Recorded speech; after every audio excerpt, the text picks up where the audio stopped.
جی ناظرین، historical archives کے ساتھ میں ہوں آپ کا ہوسٹ امجد ظفر علی۔ آج ہم ولاگ کا ایک نیا سلسلہ شروع کرنے جا رہے ہیں جس میں میں آپ کو ہسٹوریکل پرسپیکٹیو سے ہندوستان اور پاکستان کی جو تاریخ ہے یا اس سے پہلے کی جو سب کانٹیننٹ کی تاریخ ہے اس میں ہونے والے چیدہ واقعات کے بارے میں آپ کو بتاتا رہوں گا۔ اس کے علاوہ ہم اس طرح کے شو میوزک کے حوالے سے بھی کریں گے، دوسرے پرسنالٹیز کے حوالے سے بھی کریں گے، حالات حاضرہ پہ بھی پروگرام کریں گے۔ تو آج کا پہلا شو میں کرنے کے لیے جا رہا ہوں، تو اس کے لیے میں نے بھگت سنگھ کو چوز کیا اس شو کے لیے۔ بھگت سنگھ ایک آزادی کے ایک ہیرو کے طور پہ ان کو جانا جاتا ہے، اور قصور کے حوالے سے ان کا بڑا ایک تعلق ہے، بڑی ان کے حوالے سے ایک تاریخ ہے، اس کے بارے میں آج آپ کو ایکسپلین کروں گا۔ 23 مارچ 1931 کو تقریباً آدھی رات شادمان لاہور کی جیل سے ایک ٹرک نکلا جس میں 3 لوگوں کی لاشیں تھیں۔ اس ٹرک میں بھگت سنگھ، راج گرو اور سکھ دیو کی لاشیں تھیں۔ ان کی پھانسی 24 مارچ 1931 کو پلان تھی، مگر عوام کے ڈر سے انگریز حکومت نے ایک رات پہلے ہی چپکے سے ان کو جیل میں پھانسی دے دی گئی، اور اس کے بعد ان کی لاشوں کو جیل کی دیوار توڑ کے ایک ٹرک میں ڈال کے تو ان کو قصور کی طرف لے کے جایا گیا۔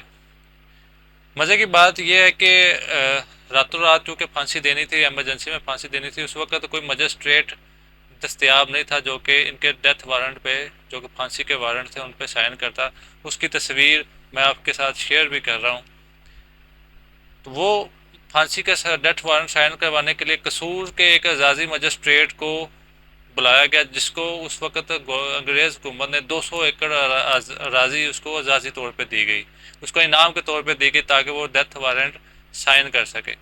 اس کے بارے میں کچھ متضاد چیزیں بھی ہیں۔ وہ فیملی اس واقعے کو کہتی ہے کہ جی ہمارے جو ہے نواب نہیں تھے، مگر فیکٹس و فیکٹس ہیں۔ تو وہ اس کا ڈاکومنٹ یہ آپ نے ابھی دیکھا ہے۔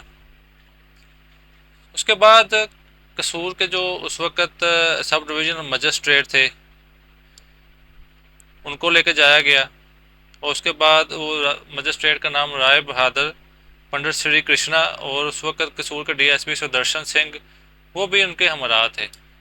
اس لاشوں سے بھرے ٹرک کو ستلج کی جانب گنڈا سنگھ کے مقام پہ ستلج کے کنارے لے جا کے، جہاں پہ پہلے سے ہی انہوں نے قصور سے ایک سکھ گرنتھی اور ایک ہندو پنڈت کا انتظام کیا ہوا تھا، انہوں نے لاشوں کو وہاں پہ آگ لگائی۔ تب تک عوام کو خبر ہو چکی تھی کہ یہ کیا ماجرا ہوا ہے، اور وہاں پہ لوگ جوک در جوک وہاں پہ دریا کے کنارے آدھی رات پہنچے۔ وہاں پہ جو ان کو لوگوں کی بھیڑ دیکھ کے یہ ساری جو ہے انگریز مشینری یہ وہاں سے بھاگ گئی، اور انہوں نے جو باقیات تھیں ان کو دریا میں پھینک دیا۔ جو باقی بچ جانے والی باقیات تھی وہاں پہ لوگوں نے ان کا جو آخری رسومات تھے اپنے طریقے سے ادا کر کے تو وہاں پہ ایک یادگار بنا دی جس کو بھگت سنگھ میموریل کے نام سے جانا جاتا ہے۔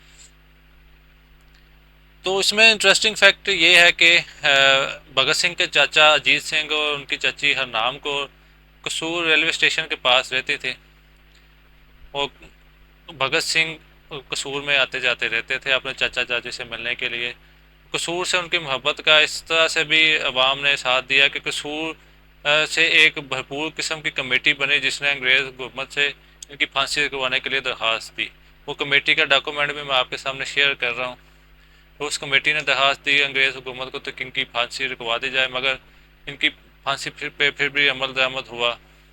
پتہ نہیں انگریز گورنمنٹ کے کیا مقاصد تھے، مگر اس سے جو تحریک آزادی کو ایک نئی جدوجہد مل گئی، اس میں تیزی آئی۔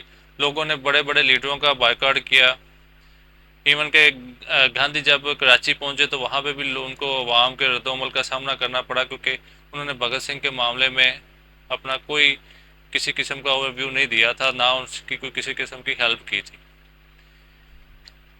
قصور سے جو پنڈت اور سکھ گرنتھی کو لے کے جایا گیا تھا اس کا عوام نے بھرپور طریقے سے بائیکاٹ کیا، اور ان کو اپنی رسم و رواج میں بلانے سے، وہ عوامی پارٹیز میں بلانے سے عوام نے ان کا گریز کیا۔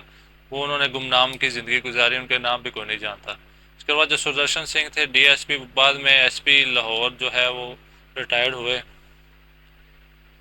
اس کے علاوہ ایک اور ہسٹوریکل پرسپیکٹیو کے لحاظ سے ایک چیز ہے کہ جب 1947 کی آزادی ہوئی تو بھگت سنگھ کی جو میموریل تھی وہ حسینی والا گاؤں درائے ستلج کے کنارے وہ پاکستان کے حصے میں آ گیا.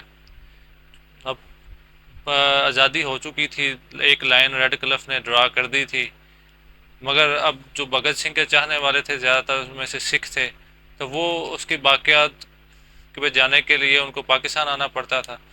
تو انڈین گورنمنٹ نے 1961 میں جب سندھ طاس معاہدہ ہوا، دریاؤں کے پانی کا معاہدہ ہوا، اس کے بعد جواہر لال نہرو نے ایوب خان سے ریکویسٹ کی کہ اگر وہ حسینی والا گاؤں بھگت سنگھ میموریل انڈیا کو وہ دے دیں تو اس کے بدلے میں سلمان کی ہیڈ ورکس پاکستان کو دے دیا جائے. تو یہ ایکسچینج، یہ ڈیل ہو گئی. تو پاکستان نے 28 گاؤں دے کے 84 گاؤں حاصل کیے، تقریباً کو کہہ لیں کہ 28,000 کا رقبہ دے کے 84,000 ایکڑ کا رقبہ پاکستان کو ملا. تو اس طرح بھگت سنگھ میموریل جو کہ بھی حسینی والا بارڈر کے بالکل اوپر ہی ہے، تو وہ انڈیا کو چلی گئی. تو یہ بھگت سنگھ میموریل کی آپ تصاویر بھی دیکھ سکتے ہیں. اور اس کے علاوہ میں نے اس ویڈیو میں ان کچھ کتابوں کا جو کہ بھگت سنگھ کے اوپر لکھی گئی ہیں، کچھ فلموں کا جو کہ بھگت سنگھ کے اوپر لکھی گئی ہیں، کچھ ہسٹوریکل ڈاکومنٹس جو بھگت سنگھ کے ریلیٹڈ ہیں وہ بھی شامل کیے ہیں. امید ہے کہ آپ کو میرا یہ چھوٹا سا ولاگ پسند آیا ہوگا.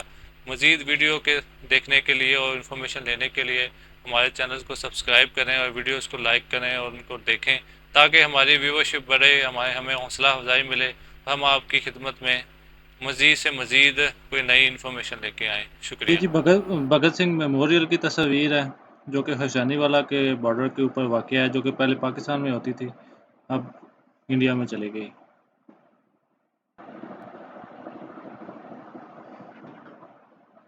جب یہ بھگت سنگھ کے اوپر ایک کتاب ہے.